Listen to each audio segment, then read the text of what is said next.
Welcome to Project Series.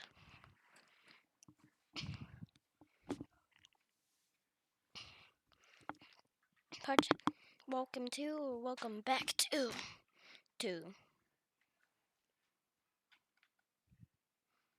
So 501. As we discussed in the last episode. Nope, wrong thing. Anyways, as we discussed in the last episode, so we took a dive. Hold a second.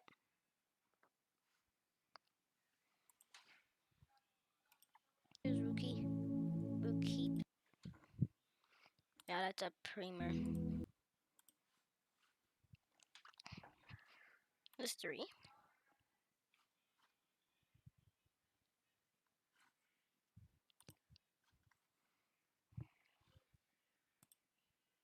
This is your brain when you're struggling to focus. And this is your brain when you're in the zone. But getting in. So, as we discussed in the last episode,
but it may take a yellow color. But yellow isn't really a good. It isn't really good for like stuff like that.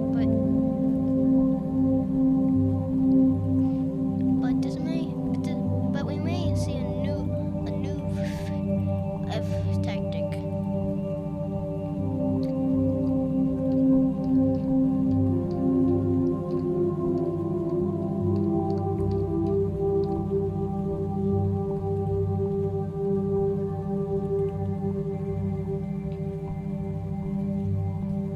That's a gun.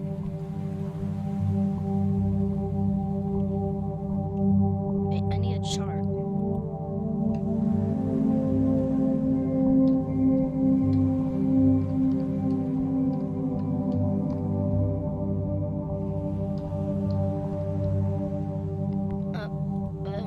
Don't look. Please don't look. I had to search it up.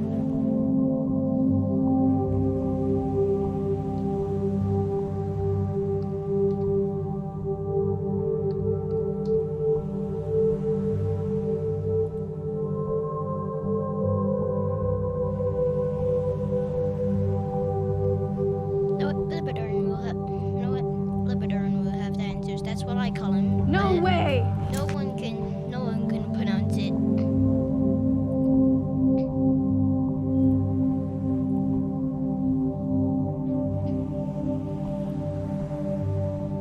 I think this was covered like a while ago. A lot while ago. This alien planet has brought. Shut up.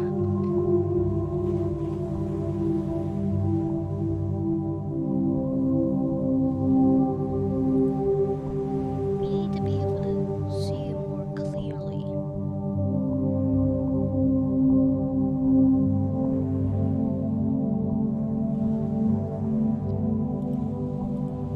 To prevent the rain from accumulating on or damaging their leaves, they may evolve special grooves or drip tips to encourage water to quickly run off the leaves and fall to the forest floor. To maximize dispersion. You know what? There's different types of leaves. Leaves that are good for concealing water and leaves that make water fall often. These creatures will have leaves that are good for concealing water as it's crucial to conceal as much water as possible in these harsh environments.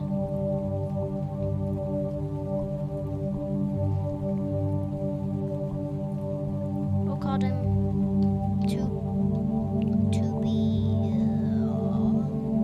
what is that good? I need to see what the word at the end of the trees is because I want to add that.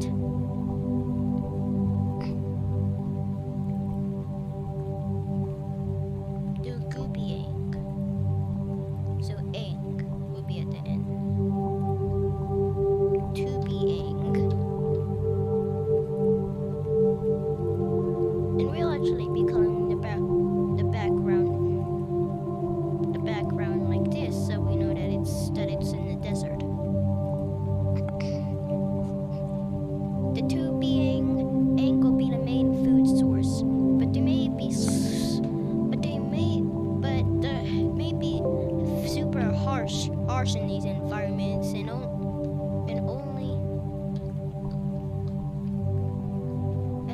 the hardies of and they may be found in small patches.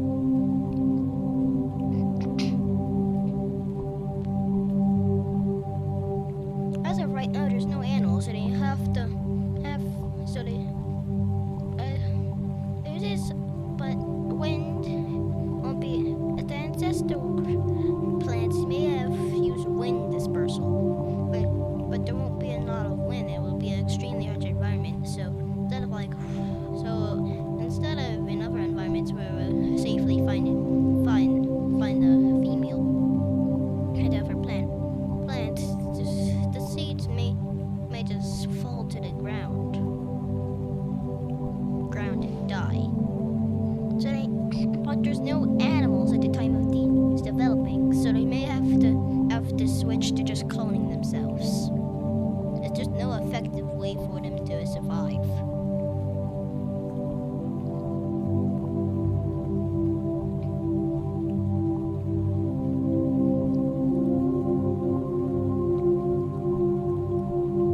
But some creatures may decide to venture here.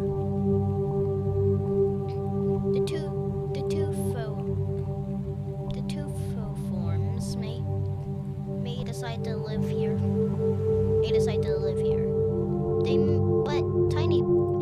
may do something. Tinier body sizes require less food, so they may become super small,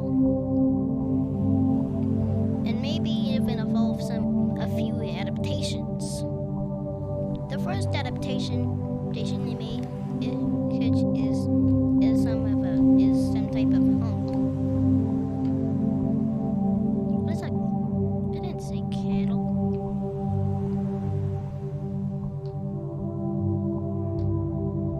Camel. As you can see with this camel, this one's a pretty good example. There's humps. There's humps on them. So these creatures make it smaller and evolve humps. So they don't they more effectively conceal water.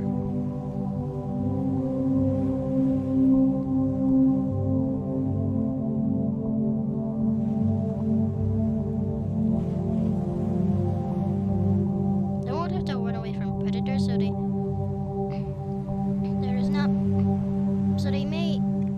manage to get some form of diversity, but the harsh environments may keep them from proliferalizing.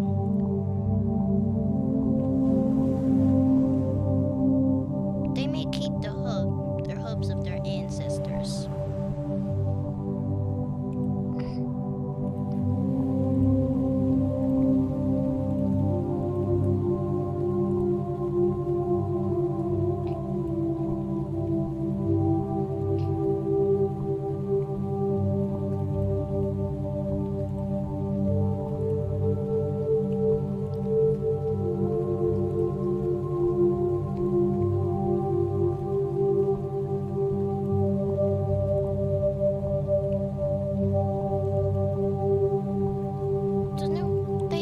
There's no reason to really get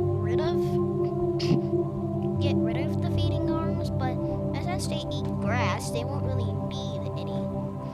All they have to do is bend their necks down and they can effectively feed. So they may become small, and in some species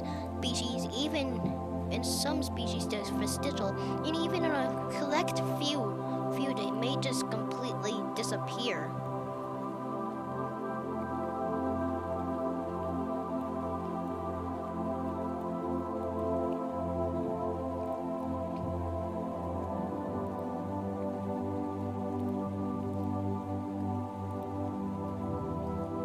As we said, they'll become super small.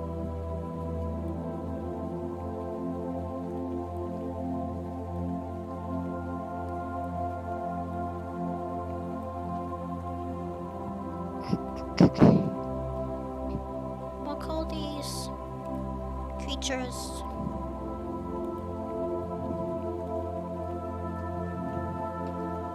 decanto forms.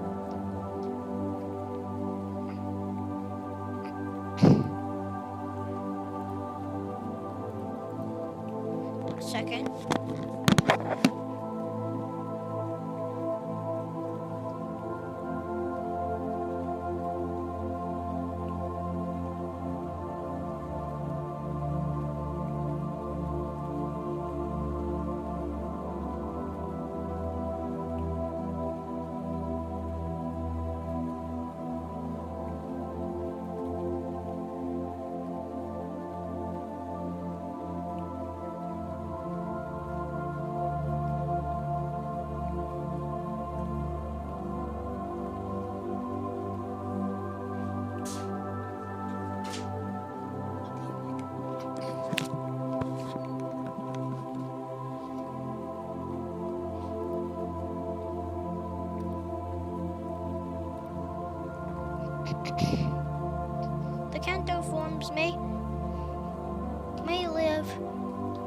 live in environments that don't really may live in solitude. Another form may do something extremely weird. This species may evolve the ability to burrow. If we look at a picture of moles,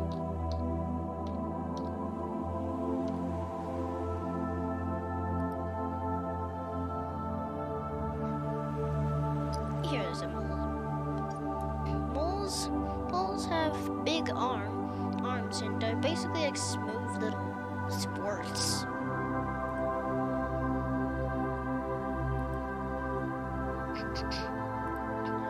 These seireis may also go for a smooth little squirt. They maybe even get rid of their behind legs and only keep the feeding arms. And these feeding arms may become gigantic, disproportionate claws perfectly built for digging. They may become serrated. The first two pairs may become serrated, but then as you go further down, they may become more soft. This will be perfect for shoveling. And they may look pretty bland, but they need the but it's required for a digging lifestyle. They may not even have function in the eyes, turning those into small and making them blind. Know what? I have a better idea. I'm just gonna make their eyes open. But they're gonna be like little dark slates and symbolize that you're blind. As you can see, this is a very interesting looking creature. Yep, an interesting looking creature indeed.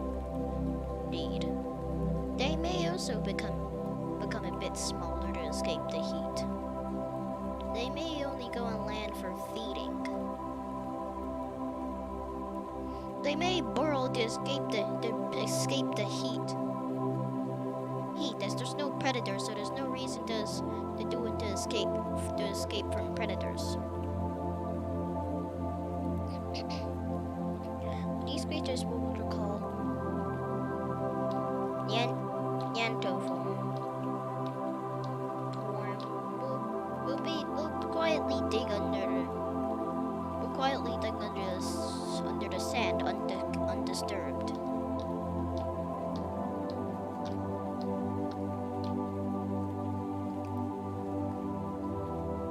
But now it's time for the Pterographtids to colonize the deserts.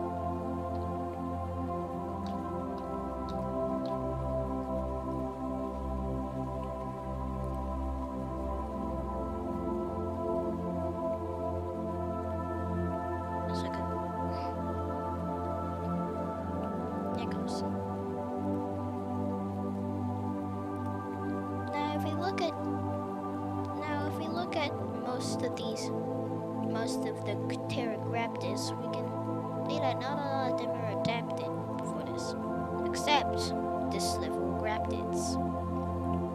The sylvograptids may also adapt for a burrowing lifestyle.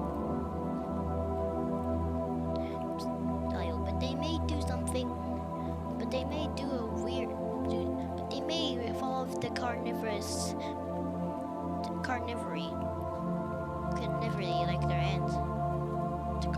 like their ancestors. This will be.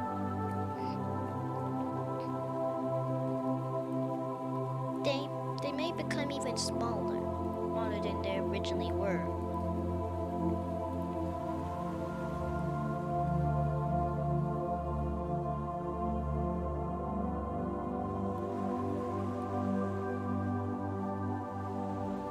originally were, as they did become smaller when I evolved into the slithering creatures we know.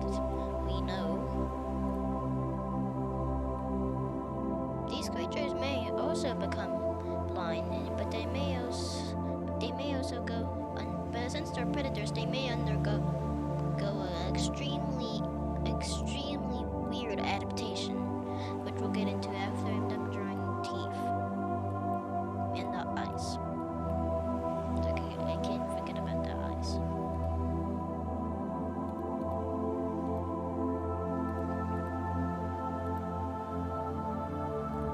These creatures may evolve thin hair. May evolve extremely thin hairs on extremely thin vibration sensitive hairs on their body. This will help them as catching prey.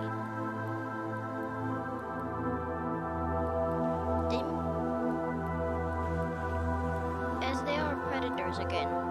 There's predator forms of these slithery creatures and non-predator forms of these slithery creatures.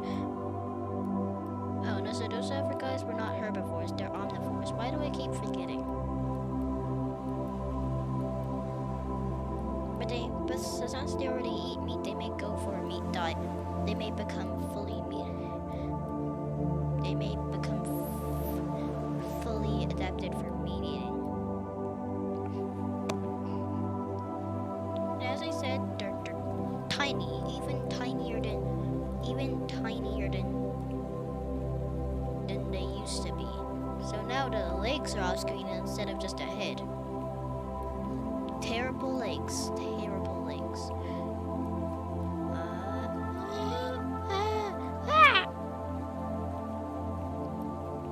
It works. These creatures, which you may call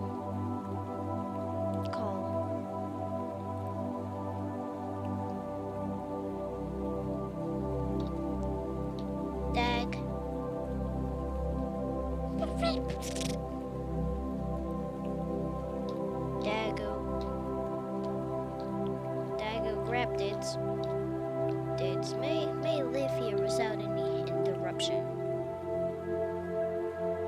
by any creatures.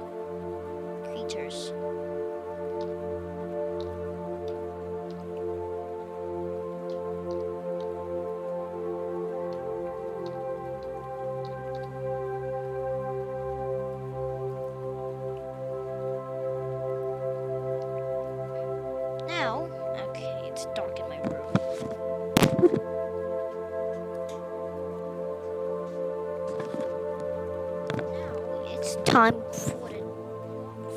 Now it's time for the tundra.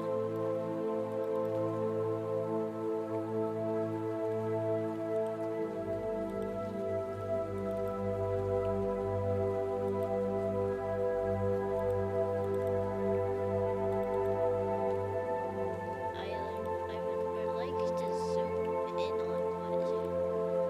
So here we see our planet. As you can see, this is a very high up, and that's why it's a tundra, as it's more closer to the poles.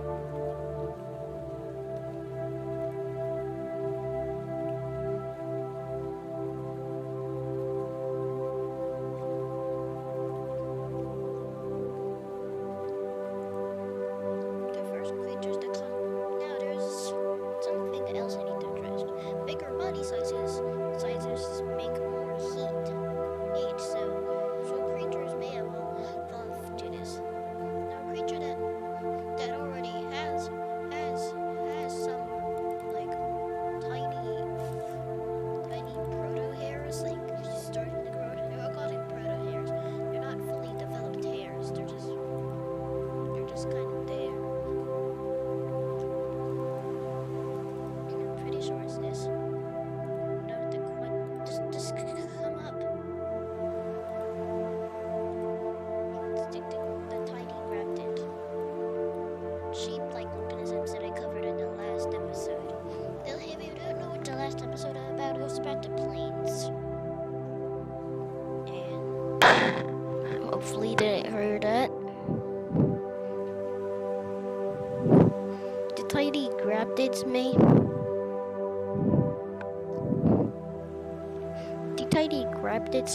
may evolve big body sizes following this rule. These bigger body sizes they may go a bit since the low gravity makes there be basically no adaptations. Makes there be basically makes it in a sense. Okay, since there's low gravity on the planet is extremely low gravity.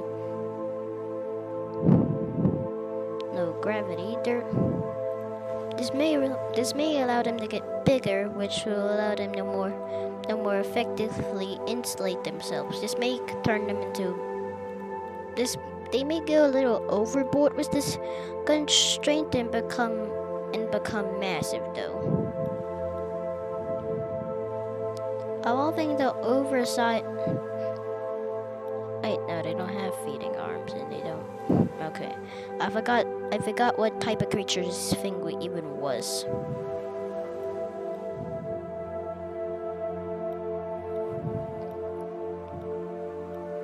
These creatures may evolve adaptation. Wait, they're not carnivores either. What? Oh, come on. This is why I don't like how it's. Ugh.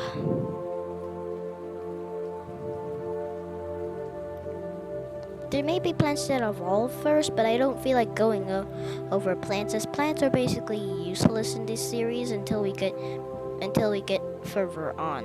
I mean, they were useful when we covered the first episode studying couldn't land. And they're useless in the freshwater environments video.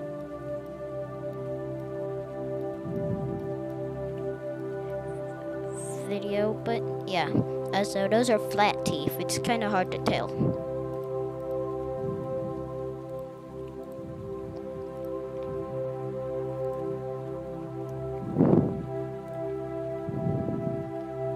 They may evolve massive, almost like mohawk, almost mohawk like thing, like one of the. All these creatures have things on their backs because of their common, because of because of their common ancestor. They may do this for unknown reasons, but this may be a first instance of something that we'll cover in much more detail in a future episode. These creatures may evolve sound. Sound is something that we don't really cover a lot. So I'll be coloring the background gray to symbolize that they live in a tundra. Sound we covered creatures which use sound in the last episode in small detail, but this may be useful as they may live in herds which prowl along these areas and eat the few vegetation that they can find.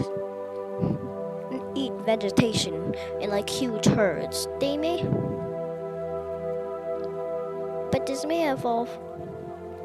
This may require sound adaptations. Jesus Christ, look at all these tabs.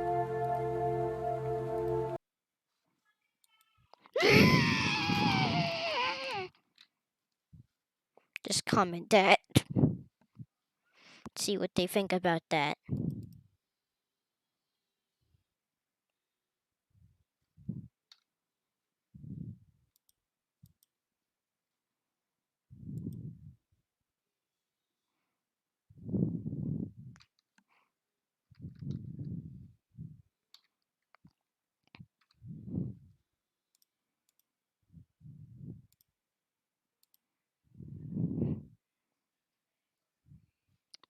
didn't search that. Start why not? clean with Clorox. Because No, we're not coming with anything, sorry. Yeah. Nice and colorful. Okay, that's perfect. You may, I mean, hopefully it's perfect.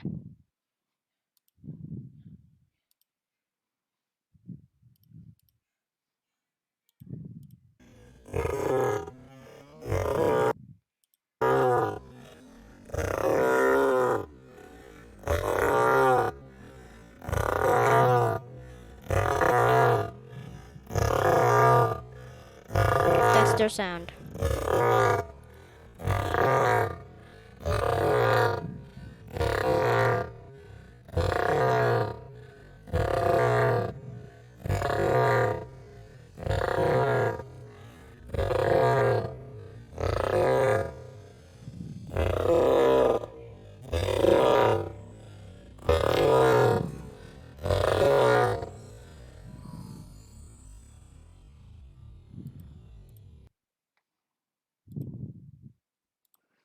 They may use that sound that. Okay, hold a second. Let me turn the music back on.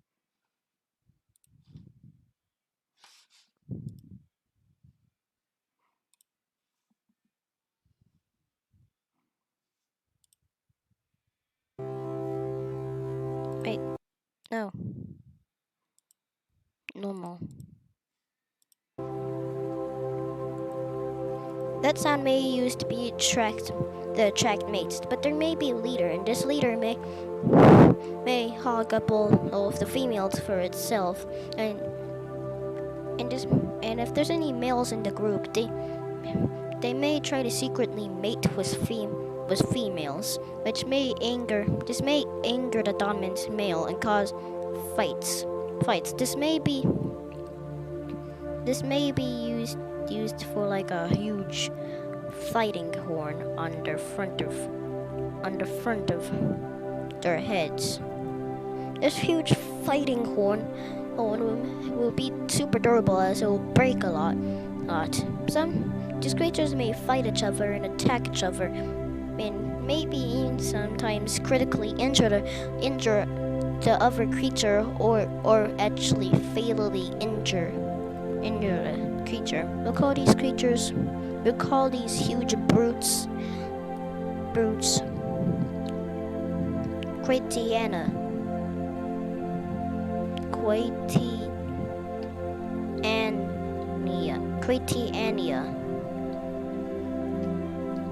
Cratiania graptids. Quintiania graptids. Quintiana graptids are the only creature that inhabit the tundra, so right now. So they're typically the most common, but the common creatures, yeah, whatever.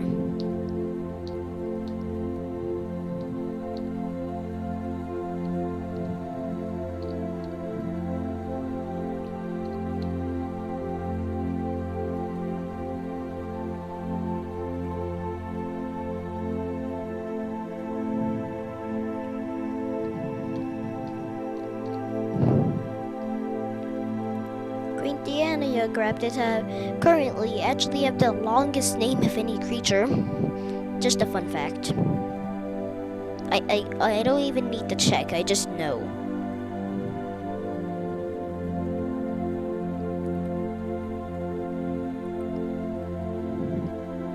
Another form that may evolve maybe a predator to hunt the Quintiania graptids. Whatever better creature would it be than whatever better creature would it be even the xenograptids?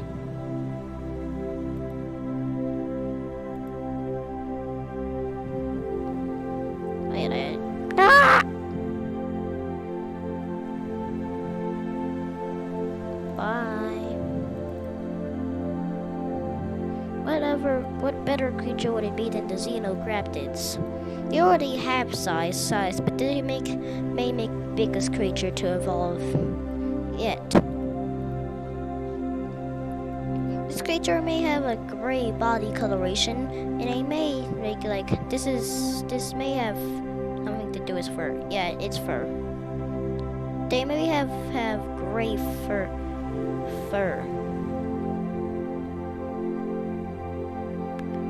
Fur and massive bodies.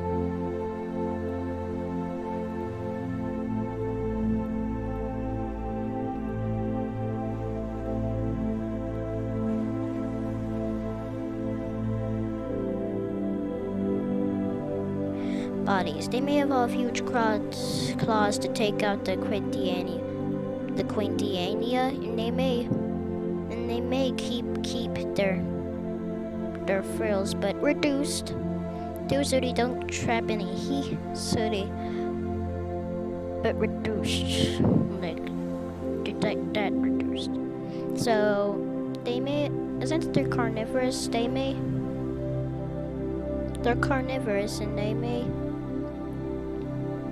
they're carnivorous creatures, which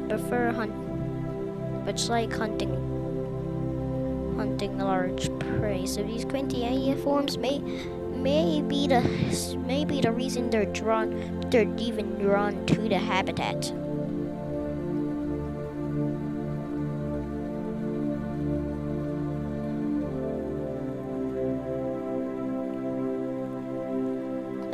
As if they came before, there would be no food, and subsequently the first settlers would die before they adapt. Probably in a few days, actually. And time to show people that there's hair on these things by making hairlines.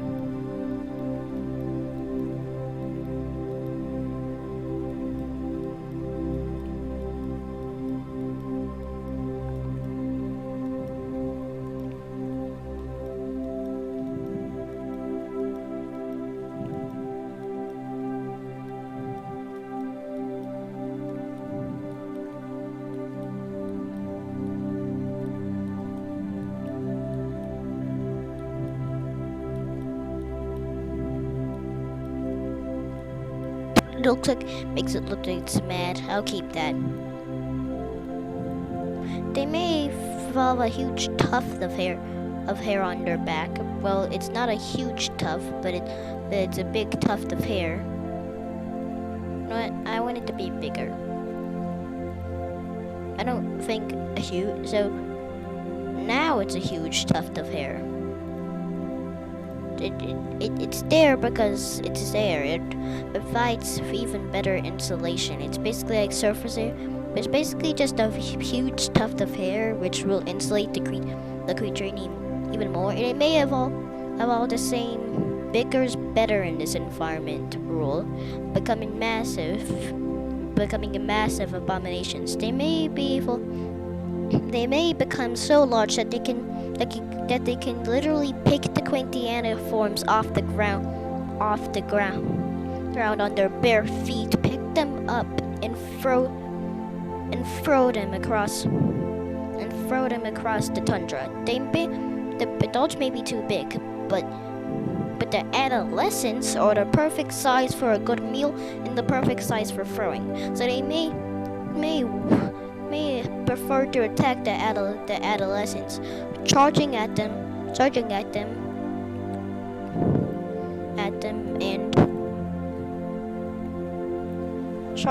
and flinging them away, which may cause the younglings' bones to break even, and this will probably this will immobilize their prey and allow them to have a good lunch.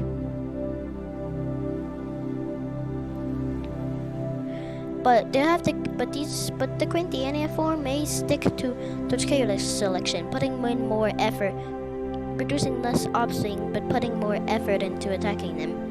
So they'll have to get through an angry mother, but they may not change change their tactics. We'll call these creatures the rip.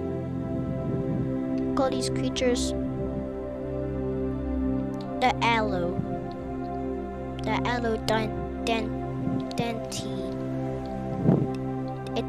Allodantia graptids. Another wrong name. I'm pretty sure it's funny. This thing's prey has a lot of numbers, and it does too. They're basically tied in number of words. Why did I have to pick so many letters with holes in them? Why? So the Allodantia graptids, that's a cool name. I think they're my favorite creature I've made so far.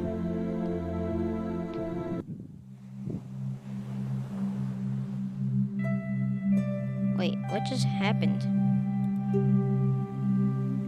Whatever. I think the first song ended. Whatever. These creatures are the Allodantia. Let me save the Allodantia before we get to the final creature in the video.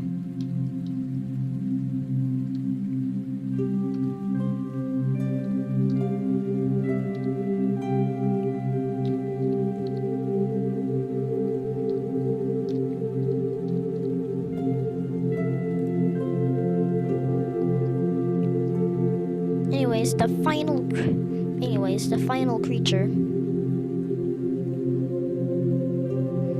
The final creature we'll be talking about today. Today will actually be a new cellular.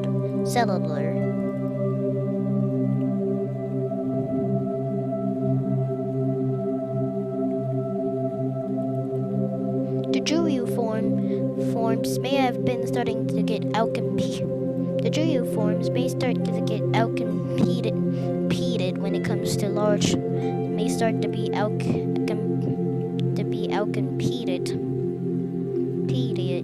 It may start to be outcompeted. Okay, let me restart the sentence. The Juyu forms may start to get outcompeted by the extremely successful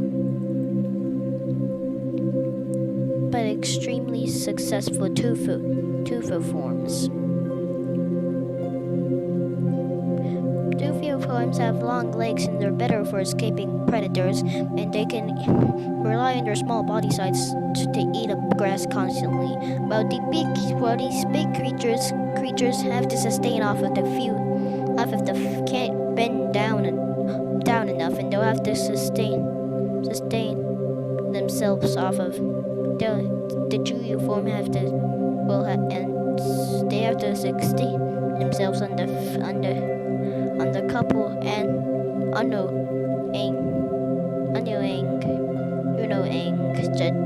that you can find in a lot of places.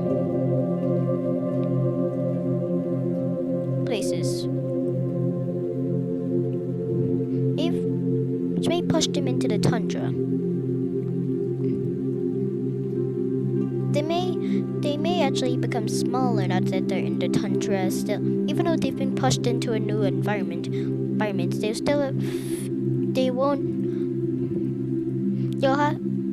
they'll have to compete with the Quantianio graptids for food, and these creatures would have completely settled by the time they get here. It would have been an extremely prolific prey when they settled here. They used to be the biggest creature, but now they're nothing compared to them, and they may be outcompeted. And if that isn't bad enough, Allodantia graptids literally flinged Quantio graptids across the tundra, and their smaller body size will basically be enough. And since they're smaller, they're basically nothing and can get easily flung across the tundra. So they may evolve for smaller body sizes, and they may eat. They may eat a lot. These small creatures may not be joking when they say small. They may become so small that they may turn small, so small that the Elodanthia graptids may just simply have no interest in them. They may keep their oversized feeding arms. There's no reason to get rid of them. There actually be a reason that they're even still alive to this day.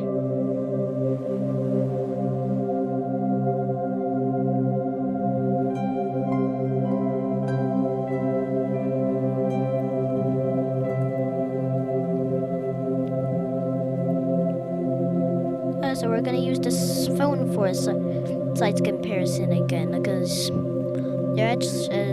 need to pull out the phone again for a size comparison.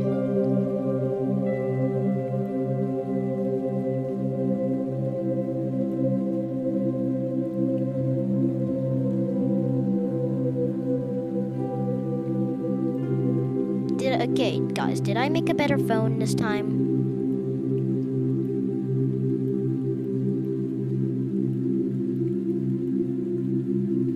And you better say yes, because that's the answer I'm expecting from you. I mean, kind of looks like a gateway to a different dimension, but it's good enough. And I'm just gonna label it as phone.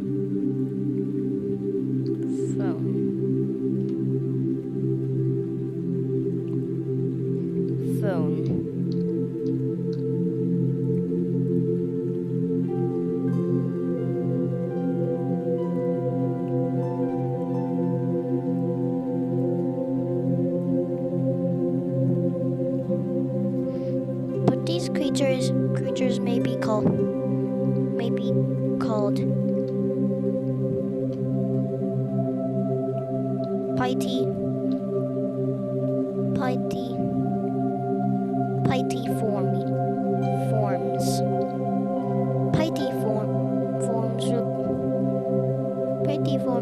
forms would have been a lot of their ancestors would have been killed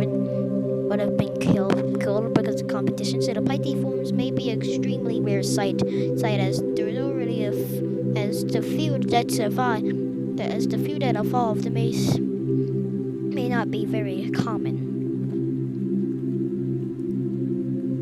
But there we have it. We have the harsh environments done for now.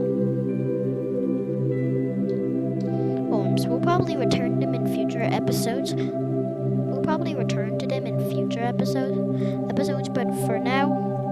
But for now, that's about it. Anyways, that's all that we got for now. And in the next episode,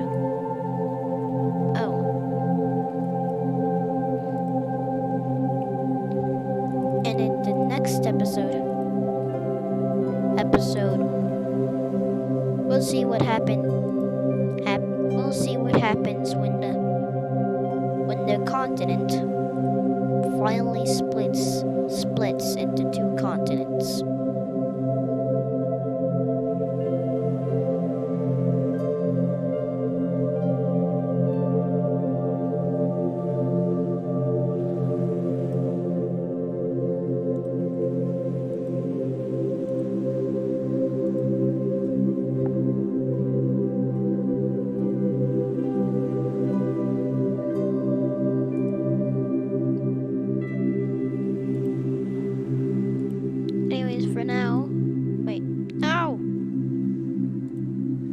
For now, Fire Xeno out. We'll cover that episode in a later date.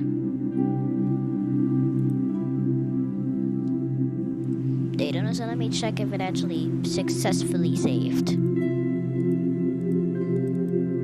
Did it? successfully save? No, it didn't. Why did it not successfully save? Okay, guys. I'm gonna try to keep cool. I'm gonna try to. I'm gonna do it again. I'm gonna do it again.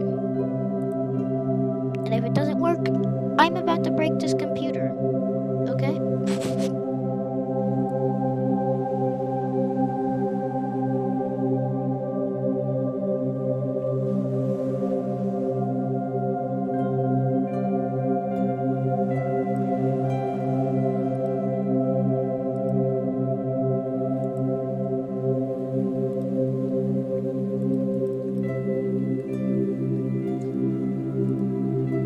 Okay. Farzino out, and also here's a little thing. I've been saying that we'll cover like the sounds and the advanced stuff a lot. So I'm actually gonna give away that the next episode after we cover the continent splitting will be about packs, herds, and sounds. So packs, herds, and sounds will be the name of the episodes, and that's also and what it's about. It's in the name: packs, herds, and sounds.